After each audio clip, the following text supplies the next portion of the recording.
कहते हैं जो भी उस ढाबे पर रुकता है वो सिर्फ कहानी सुनने नहीं आता बल्कि कहानी का हिस्सा बन जाता है। ठंडी रात थी।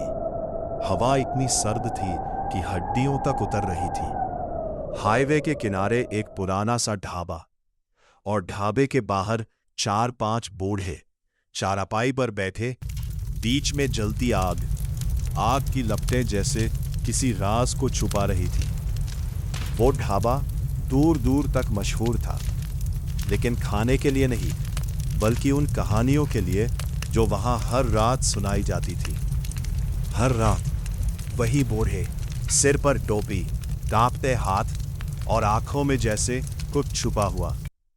पास ही एक छोटा सा पान का डब्बा, जहां से कभी कभी कोई राहगीर आता और फिर वापस नहीं जाता।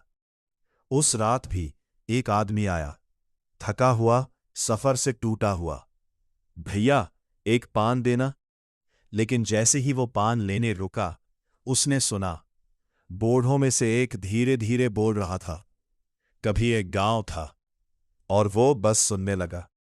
उस बूढ़े ने कहना शुरू किया, उस गांव में एक पंडित रहता था, बहुत सीधा, बहुत अच्छा, बच्चों को पढ़ाता, पूजा पाठ करता। लेकिन उसके अंदर एक लालच था, पैसों का लालच। धीरे धीरे उसने तंत्र मंत्र सीख लिया, वशीकरण करना सीख लिया। पंडित अमीर लोगों को बुलाता, कहता, मैं तुम्हारी हर इच्छा पूरी कर दूंगा। लोग आते, सोना पैसा सब लेकर, लेकिन कोई वापस नहीं जाता। मंदिर के पीछे एक गहरा कुआं था और उस कुएं में वो सबको धक्का दे देता था। एक एक करके कितनों को उसने मार डाला। बूढ़ा धीरे धीरे बोल रहा था, आवाज और धीमी होती जा रही थी। लेकिन एक दिन वो कुआं खाली नहीं रहा। जो अंदर गए थे वो वापस आने लगे। पान लेने वाला आदमी घबरा गया।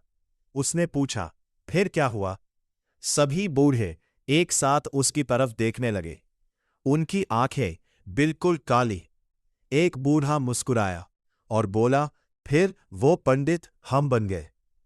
आग की लपट अचानक तेज हो गई और पान वाले ने देखा, चारपाई पर बैठे वो बूढ़े असल में इंसान नहीं थे।